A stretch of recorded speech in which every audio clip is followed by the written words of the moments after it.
Man, it looks like a Sea-Doo engine exploded. What's going on? So we picked up the SP engine that actually goes to our SP that was taken down. This engine here has a little issue. It got hot, kind of burnt the piston. This side here, get it to turn over. A piece of the rotor valve came apart and got wedged up in the engine and shot all on top of the piston. So it won't turn all the way over. I got the rotor here somewhere. This little chunk right here came out, and I suspect that's what's down in the bottom end. It won't turn all the way over. It'll turn one way and stop. So I pulled the cylinder off. Of course, this cylinder is probably still good. It's just the piston. Kind of got the ring too. The cylinder don't look bad. I mean, it's pretty clean cylinder, no scars. I haven't mic'd it, but the rings on this piston were good. I did check them out. Like I say, same bore as the other engine, a 76 millimeter. So what I did, I finally was able to get the rusted top ring, which is the L-shaped ring, out of the original piston, and it's totally about rusted in half. It's coming apart, so it's no good. Those are the two rings off of this piston. So I put these rings down in the cylinder here.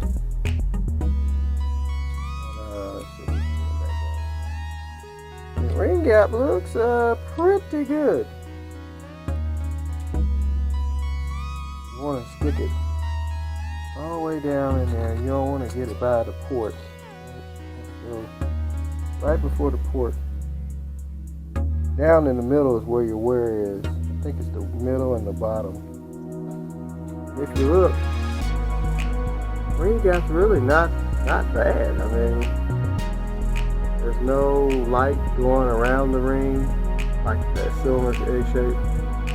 So what I'm thinking is, originally, this engine was a good engine, and I believe what they did was remove the fuel tank from the ski to clean it, and they just never put the engine back in because you had to take the engine out, I believe, to take the fuel tank out, because the fuel sending unit was out of the tank and just kind of laying in there, and pieces of it is missing. So I don't know if they took the tank out to fix this, or they took the tank out to clean it, and then they just let this engine sit with no spark plugs in it. It probably had plugs in it. Somebody robbed them out for something else, and then that cylinder got reined in. But this thing is really clean in there. I'm gonna dump some of that PB blaster out. It's got a real tight rod and everything.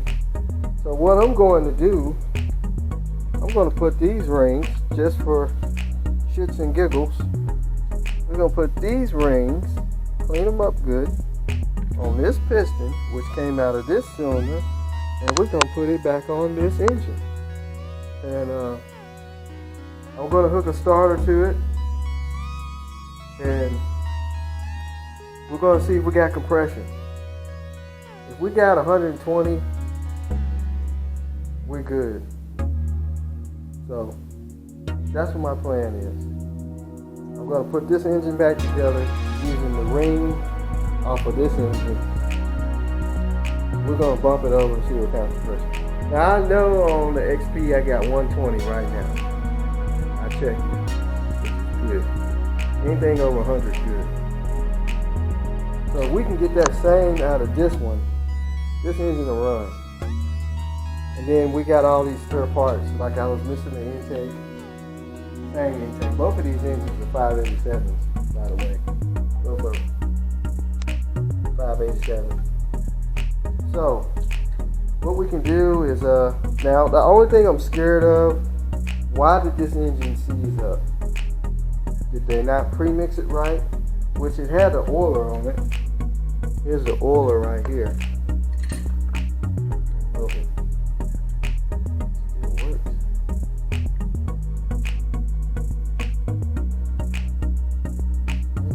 But we can test that.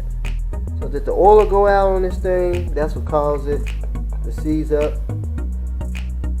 Or was they not pre-mixing it right? Did they let the oil tank run out of oil and it seized up? Who knows? But it does turn over halfway. So another thing I have to do is change the electrical, because the plug is different on this one. But that one's got the correct plugs, which we got all the electrical for the Esp.434. So that's what my plan is. I'm planning on, let's swap this over. We'll test the oil pump, see if it works. There's a good way to test it. You put it on the drill mode and run it backwards. It runs good. We'll put that oil back on. And but first we'll make sure we got compression before we do anything. This one's got the block off plate, which I'm debating whether to leave it just blocked off. I really hate to. I know you guys are like, no, block it off and pre-mix it. But it just sucks when you got one ski that you're actually oil injecting and you got the other ski that you're not. So you can add gas to that one, and you have to add pre-mixing gas to this one. Then you get out to the lake. Let's just say you run this one out of gas because it's pre-mixed. Then you're screwed. I mean, unless you carry a big 60-gallon can of premix to pour back in it. But this one right here, I mean, much 2-cycle oil these oilers use. I mean, you can ride probably about 2 or 3 whole weekends off an oil tank, maybe more than that, with it just injecting. So, because I changed the XP back over to injecting. So that's what we're going to do, folks. We're going to try and get this engine going. I was going to pull the engine out the XP. I was like, if we can get this engine going, we'll flop it right back in the ski that it came out of. And we'll fix this up a pump, which I got 4 or 5 of them. And we'll put this sucker back together. And it'll be good to go. So anyway, that's my plan. We're going to get that ski going with the engine. And we got plenty of spare parts. So, all right. So I got the bottom end all cleaned out. We got all the dirt and grime and stuff out. I rinsed it out with some gas. And I got the rings off the other 587 engine on this piston that came out of that other 587, which is there. So I got the rings on here. Now I'm going to put the piston back on. I got all the ring grooves cleaned out, and we're going to put the cylinder on. We're going to bolt it all down, torque it up. We're going to put the starter on it, which I got a starter that I think is good. I don't remember. We're going to put the starter on it, and we're going to hook to it and just see if we got any compression. Starter goes just like that. So we'll put the starter in it, and we'll see if we got any compression on this thing. And if we got good compression, then we know where we at. So let me get all the stuff I need, and we'll get this thing together. So we got the cylinder bolted on. We got our piston and rings together. Rotates good. Got a little oil down in the cylinder. I need to put some in this one. Just a little 2-cycle oil. But it turns freely. So now we got to get the head on. And I guess you can call that the valve cover. And get the starter bolted. Alright folks, the moment we all been waiting for. Got the compression gauge ready. We got the starter loaded up. These hoses right here are the hoses that goes down to the crank. They're actually the oil feeds through from the oil bottle when you have your 2-cycle oil in it. So what I did, I poured some little 2-cycle oil down in there so it can oil the crank bearings. So hopefully the starter is good. I'm not 100% sure. I don't remember what it came off of when I saved it. But we'll see if we got some compression. All right, y'all ready?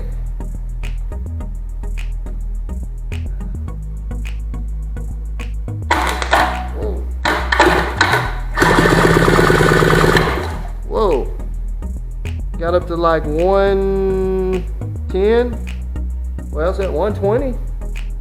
I couldn't see it, sorry. It went up to 150 and then it went to 120 and it's holding. So that cylinder's got good compression. And that's the cylinder that I took the rings out of the other 587 and put them on here.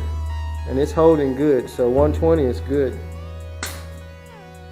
So let's go. Man, that starter turns over fast. Let's go to our other cylinder. That cylinder over here I didn't mess with. The rings didn't seem to be stuck. And there wasn't any rust in the cylinder. So let's see what we can get out of this one.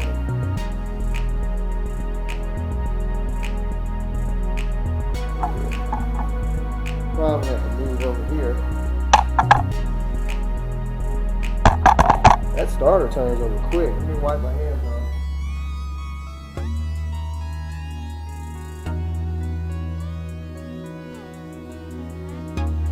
off. All right, cylinder number 2. Y'all ready? Of course you are.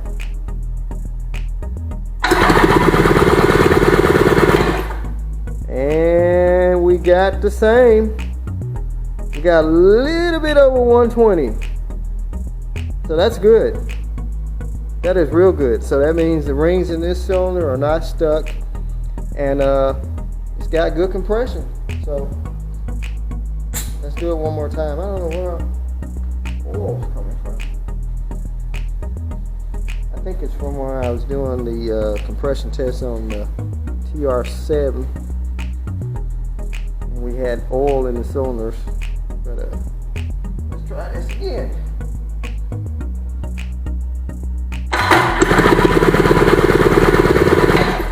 It really went up there then. And we holding, so the rings are holding. So that's a good sign. That's a real good sign. So let's try this other cylinder again. Like I said, I don't want to spin it over too much. I got some oil on the crank bearings. And I got some oil in the cylinders. So they wouldn't be running dry. You know that starter works good. That's a plus. So we'll go back over here.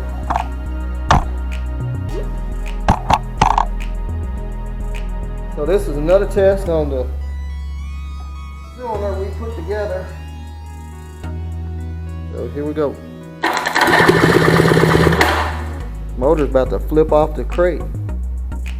And we're holding at 120. So we're good to go. We're good to go. So this engine is going to go back in the ski it came out of. We got to, I think I got to change the electrical, because the plug on this stator has the square one, where the plug on the plugs on this SPI unit, it's got the wires. Now I don't have the control box and ECU for the GTS, so I'm gonna have to use the SPI control box, which I can just take the stator off of the 587 out of the SPI and swap it over there, because it has the somewhere in there, it has the plugs, the wires just separately, so we can just use that box. Now he did tell me that he thinks the ECU is bad in that box for the 587. I'm not sure. I won't know until I get it all hooked up, but we do have all the wiring. The only thing that's different is my gas gauge won't work because I don't have the correct box for this one, but who cares? The gas gauges never work anyway. You can just about see how much gas you got. As long as it fire up and get on the water, it does what it's supposed to do. So that's gonna be it. We got compression. We got to get the oiler on it. Now they got the block off plate on there. I'm still debating, should I leave the block off plate on there. Now I have the oiler out of the SP. I'm really going to test it and make sure it works. I don't know what made that engine seize up. The rotor plate is broke. I don't know, maybe they didn't have the carburetor right and leaned out to make the rotor plate break, or they didn't have any 2-cycle oil in the bottle. But it didn't hurt the cylinders at all. The cylinders look good. There's no scrapes or anything, and obviously the rings are good because we got the rings in here, and it was still on stock board. So I don't know. That's why I'm kind of leery about using that oiler, but I'm going to test it and make sure it works. Now the way you test these oilers, what you do, you take this gear off and you hook your drill motor to it like a regular drill, and this hose here, you dip it in some 2-cycle oil, or you can just pour some oil down it and put a screw in it, and you run it in reverse. Now it should squirt oil out of these hoses, not real fast, but just driplets, you know. And that oil is just enough oil to oil through the intake, and it oils the cylinders, which this is the intake here. And you see where the hoses go on, and it just squirts right into the rotor hole, right through the plate as it turns. So, like I said, I'm debating, should I just leave it like it is? I mean, y'all leave a comment. I know a lot of you guys be like, oh no, don't hook the oiler back up, leave it blocked off. Like I say, again, I like things working like they're supposed to, and I would hate to be automatically injecting on that one and then have one that I'm not injecting on. So I got to carry some premix and some regular gas, you know, if we're gonna be riding all day. And then if I decide to take the XP and the GTI, both of those are running off injection units, and this one be running off of premix gas. And but as long as you know how to mix the premix gas correctly, you shouldn't have no issues. But I don't know, we'll see. I'm gonna think about it. We'll see, because these oilers, they don't sell them new anymore. I had a hard time finding one for the XP. I finally got one, tested it, it worked fine, and it's been working. You get it out there and it's smoking out the back, you know it's mixing. So we're running the CDU 2 synthetic. So that's gonna be it for tonight. Y'all just keep watching. We'll soon have the GTS back together and going. Thank y'all for subscribing last couple days. New subscribers, hello, welcome to my channel. Y'all keep sharing, and we're gonna have some fun with these.